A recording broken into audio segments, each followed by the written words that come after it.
अस्सलाम वालेकुम स्टूडेंट्स, आज हम सॉल्व करेंगे एक्सरसाइज नंबर 1.1। तो इसका क्वेश्चन नंबर 1 है, which of the following are square and which are rectangular matrices. यानी मंदरजा झेल में कौन से मैट्रिसेस स्क्वायर हैं और कौन से रेक्टेंगुलर मैट्रिसेस हैं। तो जैसा कि हम पहले ही पढ़ चुके हैं कि स्क्वायर मैट्रिसेस वो मैट्रिसेस होते हैं जिनमें नंबर ऑफ रोज़ और नंबर ऑफ कॉलम्स इक्वल हों, जबकि इसके मुकाबले में रेक्टेंगुलर मैट्रिसेस वो मैट्रिसेस होते हैं जिसमें नंबर ऑफ रोज़ और नंबर ऑफ कॉलम्स इक्वल नहीं होते। तो क्वेश्चन नंबर 1 का पार्ट 1 यानी मैट्रिक्स ए। तो यहाँ पर अगर देखा जाए तो हमारे पास 2 रोज़ हैं और 2 कॉलम्स हैं, इसलिए ये हमारा एक स्क्वायर मैट्रिक्स है।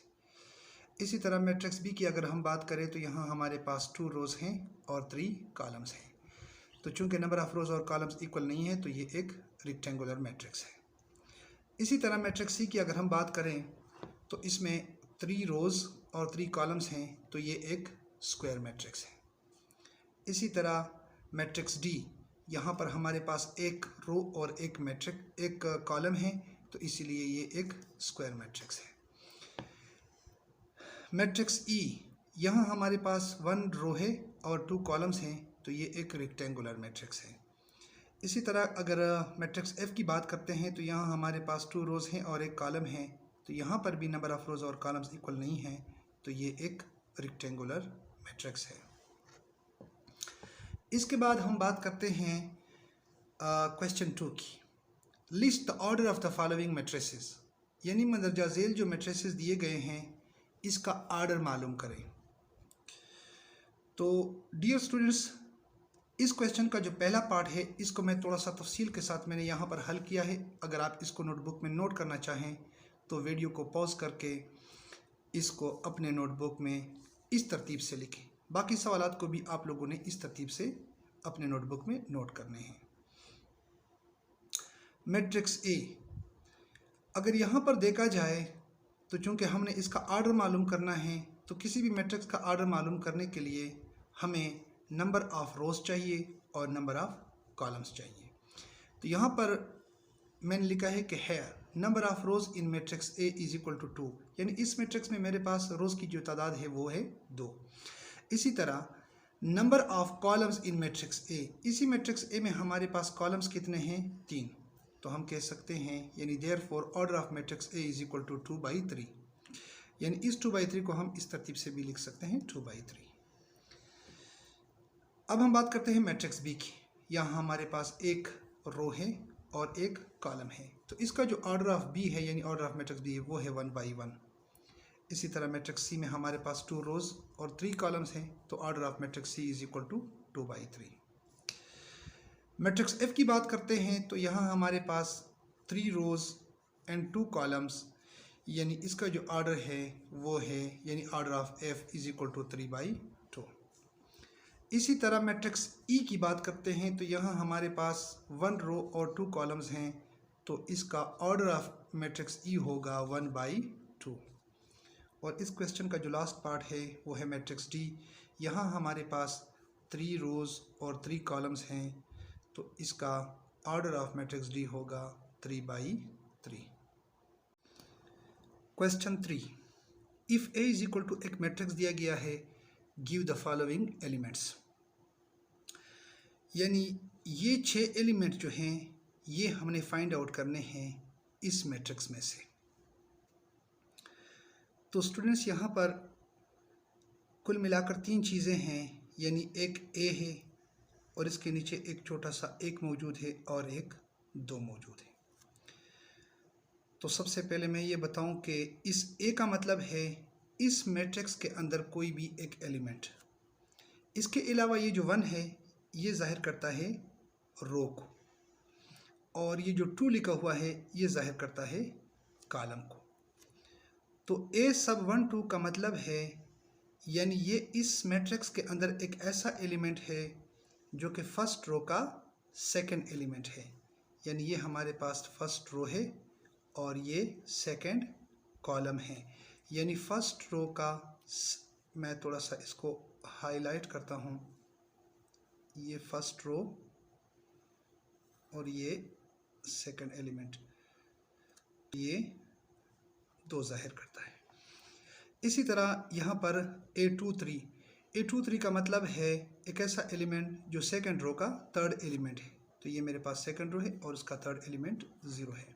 A32 इसका मतलब है कि थर्ड रो का ये सेकंड एलिमेंट, तो ये 1 को जाहिर करता है, तो यहाँ पर हम 1 लिखेंगे। A43 का मतलब है फोर्थ रो का थर्ड एलिमेंट, तो थर्ड एलिमेंट है 6। A13 का मतलब है फर्स्ट रो का थर्ड एलिमेंट, तो थर्ड एलिमेंट है हमारे पास -4। इसी तरह A33 का मतलब है थर्ड रो का थर्ड एलिमेंट, तो इसको मैं लिखता हूँ यहाँ पर 5। Question number 4, which of the following matrices are equal. मंदरजा झेल में कौन कौन से मैट्रिसेस आपस में इक्वल हैं। तो इक्वल मैट्रिसेस के लिए पहली शर्त यह है कि 2 मैट्रिसेस का आर्डर सेम होना चाहिए। अगर एक मैट्रिक्स का आर्डर हमारे पास 2×2 है तो दूसरे मैट्रिक्स का आर्डर भी 2×2 होना ज़रूरी है। जबकि इसके लिए दूसरी शर्त यह है कि हर एक मैट्रिक्स का दूसरे मैट्रिक्स के कॉरिस्पॉन्डिंग पोजीशन पर मौजूद एलिमेंट्स का सेम होना ज़रूरी है। जिस तरह यहाँ इसका पहला जो एलिमेंट है वो 2 है, तो इसका भी पहला एलिमेंट 2 होना चाहिए। इसी तरह बाकी इसके जो करिस्पॉन्डिंग एलिमेंट्स हैं वो सारे के सारे एक जैसे होने चाहिए। तो सबसे पहले हम कंपैरिजन करते हैं ए और बी के दरमियान। चूँकि इसका जो आर्डर है वो 2×2 है और इसका भी 2×2 है, तो अब हम इसके करिस्पॉन्डिंग पोजीशन पर मौजूद एलिमेंट्स का कंपैरिजन करते हैं। तो यहाँ हमारे पास 2 है, यहाँ पर भी 2 है, यहाँ 5 है, यहाँ पर भी 5 है, यहाँ 1 है और यहाँ पर 4 है। तो यहाँ पर इस थोड़े से इख्तिलाफ की वजह से ये 2 मैट्रिसेस आपस में इक्वल नहीं हो सकते। अब हम ए और डी का सीधा कंपैरिजन करते हैं। क्योंकि यहाँ पर 2 है, यहाँ पर भी 2 है, यहाँ पर 5 है, यहाँ पर 4 + 1 की सूरत में 5 मौजूद है, यहाँ पर 1 है, यहाँ पर भी 1 है, यहाँ पर 3 और यहाँ पर भी 3। इसके अलावा इसका जो आर्डर है वो है 2×2, इसका जो आर्डर है वो है 2×2। तो ए और डी आपस में इक्वल मैट्रिसेस हैं। तो इसका सोल्यूशन जो है सिंपली हम इस तरह लिखते हैं, A = D। इसी तरह अगर बी और सी का आपस में कंपैरिजन किया जाए तो इसका भी आर्डर 2×2 है और इसका भी आर्डर 2×2 है। अब हम करिस्पॉन्डिंग एलिमेंट्स का कंपैरिजन करते हैं। यहाँ पर हमारे पास 2 है, तो यहाँ 1 + 1 की सूरत में 2 मौजूद है, यहाँ 5 और 3 + 2 भी 5 को ज़ाहिर करता है, 4 4 3 और 2 + 1 भी 3 को ज़ाहिर करता है। तो बी और सी जो हैं ये भी इक्वल मैट्रिसेस हैं। तो सिंपली हम इसको लिखते हैं B = C। Question 5, let A = एक मैट्रिक्स दिया गया है, B = एक दूसरा मैट्रिक्स मौजूद है। For what value of U, V and W are A and B equal. तो यहाँ हमारे पास 2 मैट्रिसेस मौजूद हैं, एक मैट्रिक्स A है और दूसरा B। यहाँ पर हमने U, V और W के लिए ऐसी कीमतें मालूम करनी हैं जिसकी बुनियाद पर ये दोनों मैट्रिसेस आपस में इक्वल हो जाएं। तो इसका सोल्यूशन हम इस तरह करते हैं, since the 2 matrices are equal, चूँकि दोनों मैट्रिसेस आपस में इक्वल हैं, so therefore इसके जो करिस्पॉन्डिंग एलिमेंट्स हैं वो भी सेम होंगे। 2 will be equal to V, 2 is equal to V। इसी तरह -3 और -3 आपस में बराबर हैं, U will be equal to 5। इसी तरह U की जो कीमत होगी वो होगी 5। इसी तरह 0 बराबर होगा किस चीज़ के, W के। या इसको हम यूँ भी लिख सकते हैं, V = 2, U = 5 एंड W = 0।